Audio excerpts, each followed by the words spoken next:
Hello friends, welcome back to my YouTube channel. Hope you all are preparing well for the exams and now you have started your final revision. Multiple revision is must for each and every subject. Even if you leave few chapters, then also there is no issue. Provide the portions, the chapters which you have done, that is solid. Marks comes from the confidence and confidence comes from multiple revision. That's why I say in all my videos that revise multiple times because it is very important. If you want to score more, you need to revise more. Okay, so in this video we'll do the amendments in chapter 17, that is assessment and audit. Then we'll do the questionnaire of this chapter. Okay, so let's start with the amendment. There is no such amendment in this. It's a kind of clarification sort of. It's see the circular dated 24/12/2019. Okay, it's a new clarification, December date. So in this clarification, by this clarification, what they have said, they have just given us the operating procedure in case of non-filers of return. Remember section 62 which we have studied in this chapter, administration, assessment and audit. So first I'll recall the provision of section 62.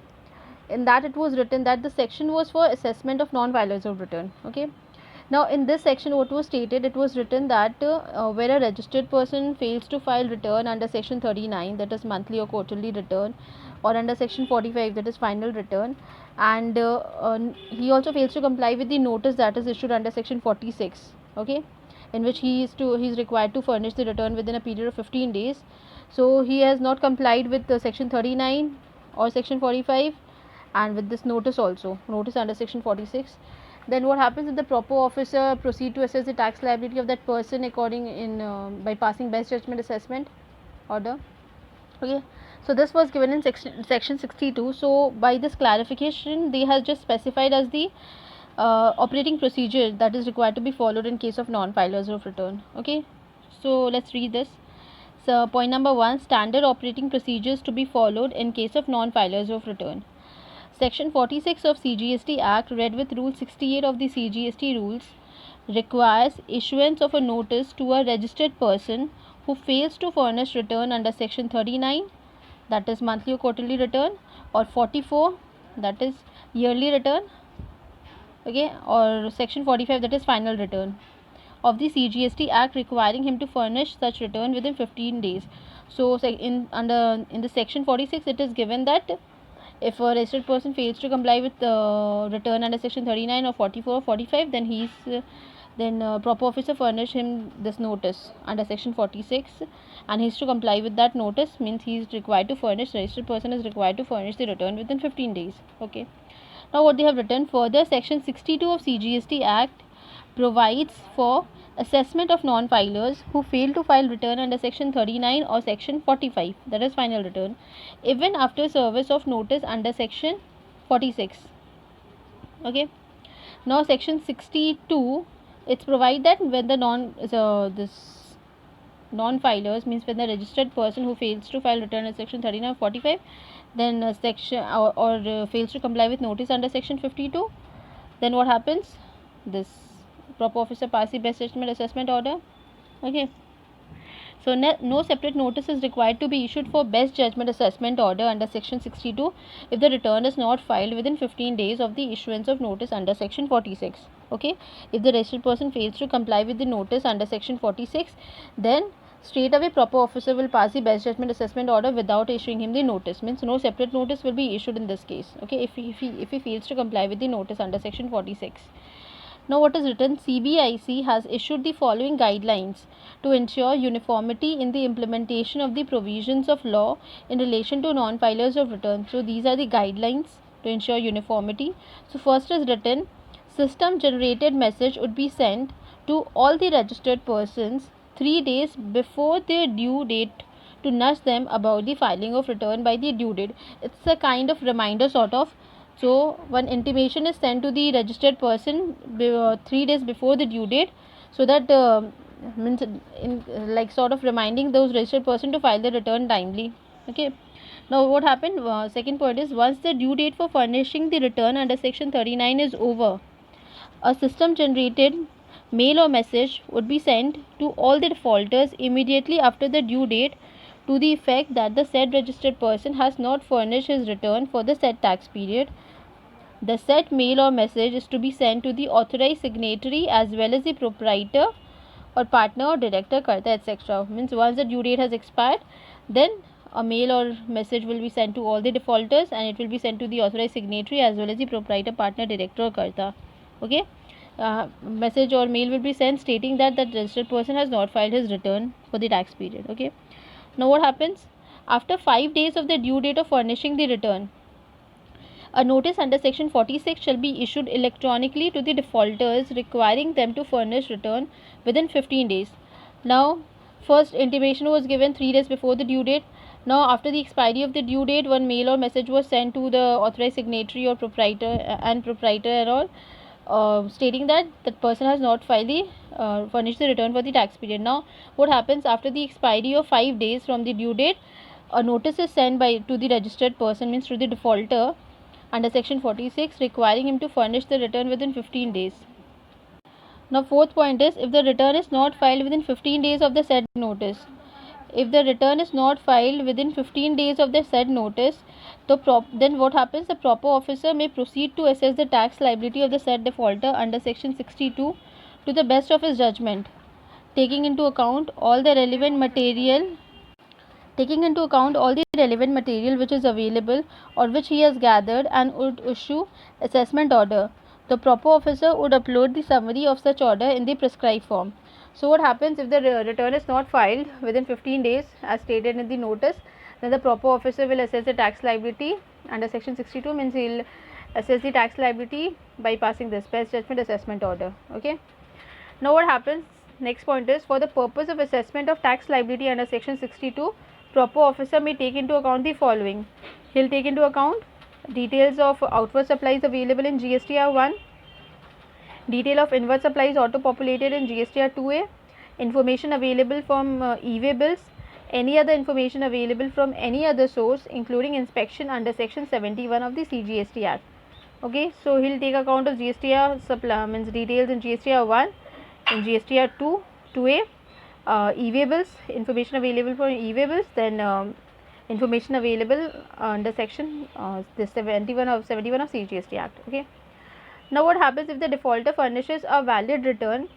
One relaxation is there for this defaulter. If the defaulter furnishes a valid return within 30 days of the service of assessment order, that is best judgment assessment order, under section 62, the said assessment will be deemed to have been withdrawn. So once after passing the best judgment assessment order, means after the proper officer has passed the best judgment assessment order, so if the defaulter has defaulter furnishes the valid return within 30 days of that order, then what happens?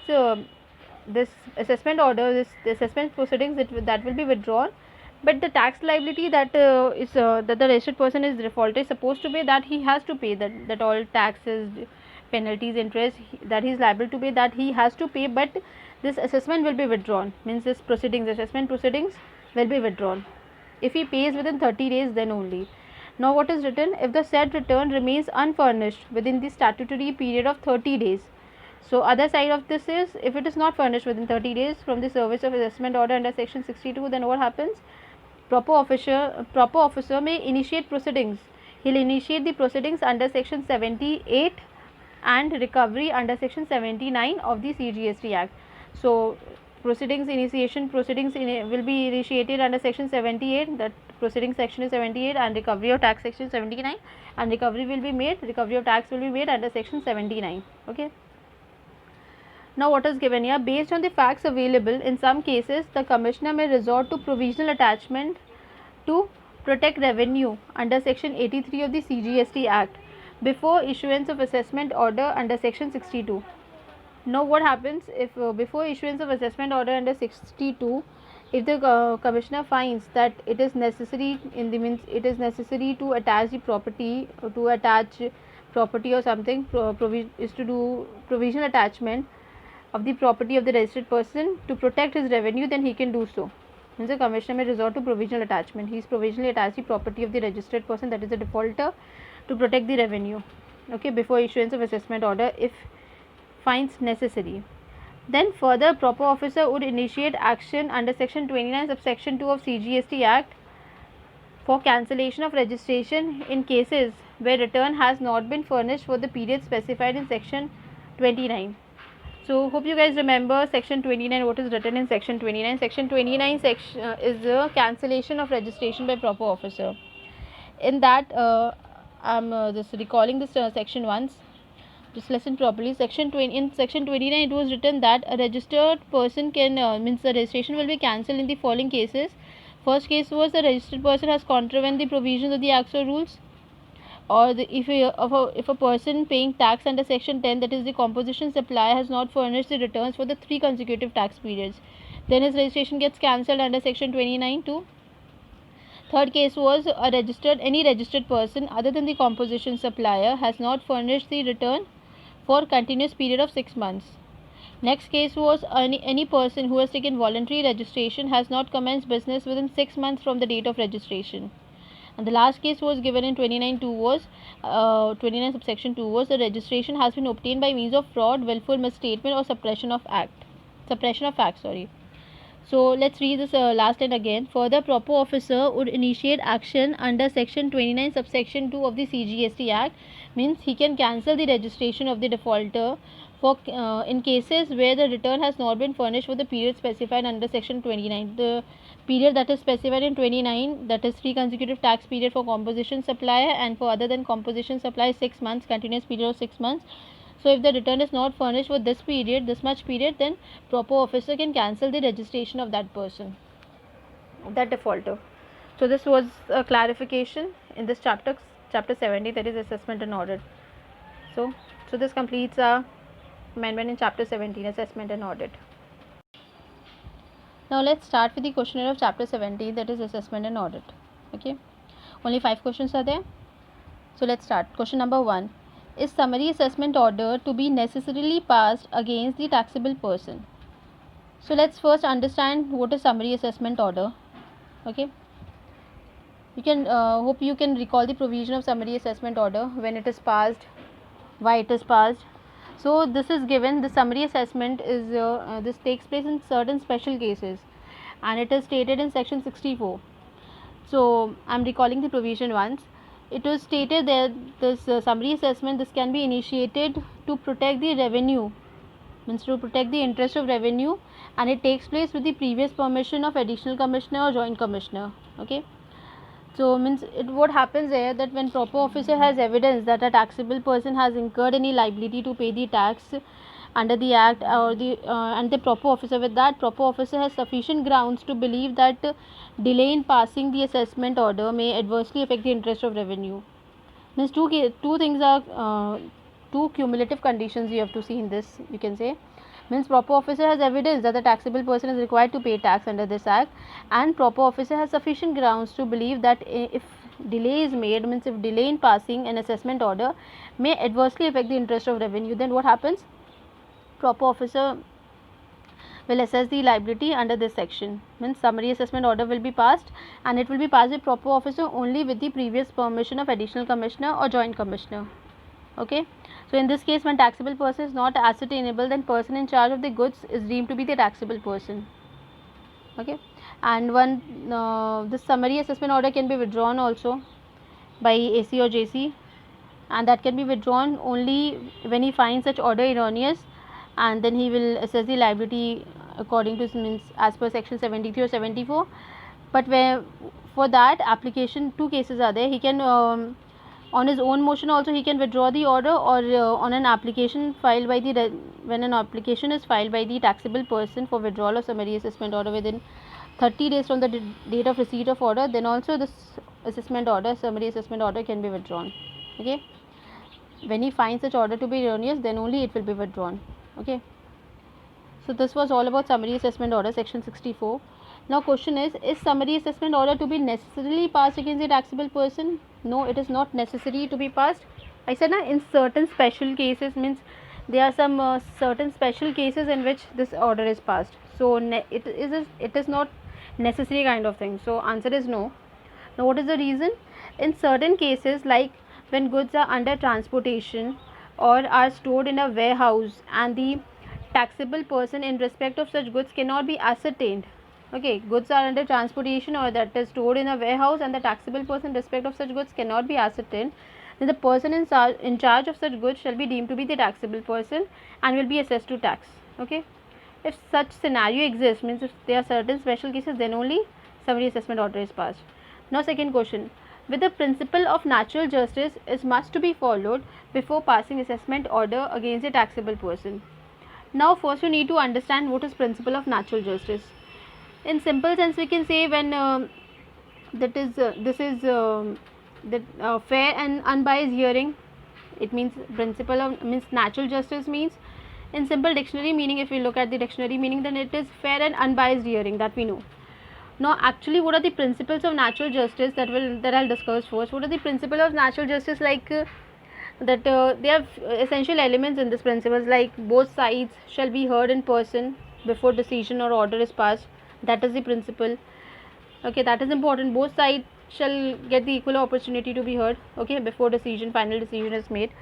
Second principle, I can say that the minimum adjournment of personal hearing that should be allowed as per the statutory provision of tax laws. This is the principle. Next is the authority that is passing the authority who is passing the order. That authority should be free from bias. Okay. Now next one we can say that that no man should judge his own case. Obviously, then his interest will be involved. Next principle we can say that there is need for show cause notice, and this show cause notice must be that is needed, and this show cause notice must be clear and it should be unambiguous. Then order should be a speaking order. So these all are the elements. Okay, these all are the principles of natural justice. So question is whether principle of natural justice is must to be followed before passing assessment order against the taxable person. Yes, the principle of natural justice is must to be followed. Answer is yes, principle of natural justice is must to be followed before passing assessment order against the taxable person seeking to impose any financial burden in him. Okay. So question number 3, in what cases assessment order passed by proper officer may be withdrawn? So first case I have already discussed in question number 1, that is summary assessment order, means in what cases summary assessment order can be withdrawn. First case is that, and second one is in case of non-filers of return, section that 62. In that case also summary in that case best judgment assessment order is passed, and that can be withdrawn only if the defaulter files the return within 30 days of the best judgment assessment order. Okay, these are the two cases when assessment order passed by PO, that is proper officer, may be withdrawn. Okay, let's read the answer. Answer number 3, assessment order passed by proper officer may be withdrawn in the following cases. First is assessment of non-filers of return. The best judgment assessment order passed by proper officer under section 62 of CGST Act shall automatically stand withdrawn if the taxable person furnishes a valid return for the default period, that is files a return and pays the tax as assessed by him. Okay, only return filing is not necessary. With return he pays the tax as assessed by him within 30 days of receipt of best judgment assessment order. Okay, within 30 days of the receipt of best judgment assessment order. So next point is summary assessment.